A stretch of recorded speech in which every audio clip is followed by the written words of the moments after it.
The room was filled with the sound of newborn cries, and for a brief moment, I thought my life was finally complete. Years of waiting, dreaming, and sacrificing had led me here, to the moment I'd hold my child for the first time.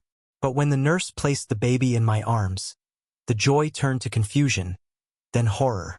The baby was beautiful, but undeniably not mine. His skin, his features, nothing connected him to me. My wife smiled weakly from the hospital bed, but her eyes gave away the truth. In that moment, my entire world shattered. My life had always been built on hard work and quiet dreams. I wasn't rich, but I wasn't poor either. I had a modest home, a stable job, and a belief that family was everything. When I met Emily, I thought I had found the missing piece. She was kind, ambitious, and had a way of making me believe I mattered in ways no one else had before. Our marriage was filled with simple joys: late-night conversations, weekend drives, and whispered plans about the future. For years, we tried to have a child. When the test finally came back positive, I felt like life had rewarded us for our patience. I painted the nursery myself, ran my hand across the small crib each night, and imagined the day my son or daughter would call me Dad. Pregnancy wasn't easy for Emily. She had mood swings, late-night cravings, and bouts of exhaustion that kept her in bed for hours. I brushed it off as normal, determined to be her rock. At times, she seemed distant, her phone lighting up with messages she brushed off as work. I didn't pry. Why would I? Trust was the foundation of our marriage, or so I thought. I worked longer hours to provide for the baby on the way.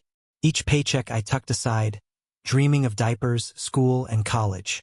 I wanted our child to have the opportunities one never did. To me, that was love, sacrifice without hesitation. But as the months passed, subtle cracks began to show. Emily avoided intimacy. She grew restless at home. I noticed the way her laughter brightened when she mentioned her boss, a man I had only met once, in passing. Tall, confident, the kind of person who commanded attention without trying. I told myself I was being insecure, that fatherhood was making me overthink everything. Still, a strange unease lingered in the back of my mind. At times, when I looked at her, I felt like she was carrying a secret too heavy for her to bear. But I ignored it. I wanted so desperately for us to be happy. The pregnancy months were a blur of hospital visits, ultrasound scans, and family excitement. My parents knitted blankets. Her friends threw a baby shower. Everyone told us we were about to start the most beautiful chapter of our lives. But Emily grew more withdrawn. Some nights she'd leave the room to take calls, her voice hushed. Other nights she'd cry without explanation, turning her face to the wall so I wouldn't see. When I asked, she'd say hormones, stress, or exhaustion. I believed her, or maybe I chose to. The day of delivery finally came. My hands trembled as I signed papers and paced the hospital corridor. Hours dragged on, and my heart beat faster with every passing second. At last, I was told it was time. I rushed into the room, my chest swelling with pride and relief. Then came the sound, the first cry of our child. The doctor smiled, the nurse lifted the baby, and time froze. From across the room I knew. Before I even held him, I knew. His skin tone was deep, his hair curly, his features distinct. He was beautiful, but he was not mine. The world around me blurred. The doctors congratulated me. The nurse smiled warmly, but all I heard was the pounding of my heart and the roar of betrayal in my head. I looked at Emily. She was pale, exhausted, her hair clinging to her forehead. But her eyes, those guilty, pleading eyes, told me everything. The truth was no longer hidden. The secret she carried wasn't just the weight of pregnancy, but the knowledge that she had betrayed me in the cruelest way imaginable. The nurse placed the baby in my arms, and in that instant, I felt the collision of two emotions I never thought could coexist: love and devastation. The baby had done nothing wrong. He was innocent, yet every feature screamed of betrayal, of a truth I could no longer deny. Tears burned my eyes as I looked back at my wife. I wanted answers, excuses, anything that could make sense of this. But there was nothing, only silence, the kind of silence that suffocates, that chokes the air out of the room.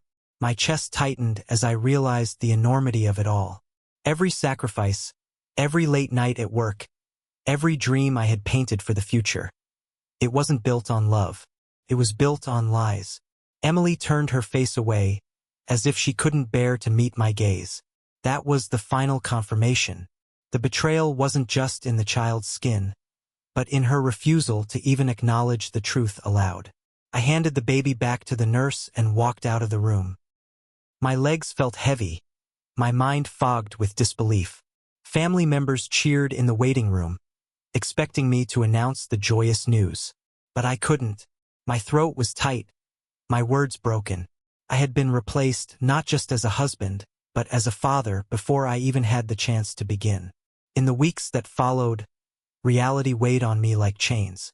Friends offered congratulations, oblivious to the truth. Family visited, cradling the child they believed to be my son. And all the while, Emily avoided me, unable to defend the indefensible. Eventually, the truth surfaced. Whispers turned into confessions. She admitted the affair with her boss, the man I had suspected but never confronted. Months of deceit, hidden beneath smiles and excuses, had culminated in the birth of a child that wasn't mine. I left because staying would have meant burying myself in a life built on betrayal. The pain was unbearable, but the clarity was freeing.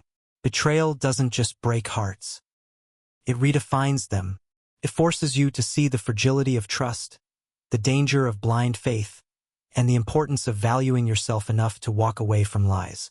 I'll never forget the day I held a child who wasn't mine. Not because of the betrayal, but because of the reminder it left me with. Truth will always surface, no matter how deeply buried. And so I ask you, if the foundation of your life crumbled in an instant, would you have the strength to walk away, or would you cling to the ruins?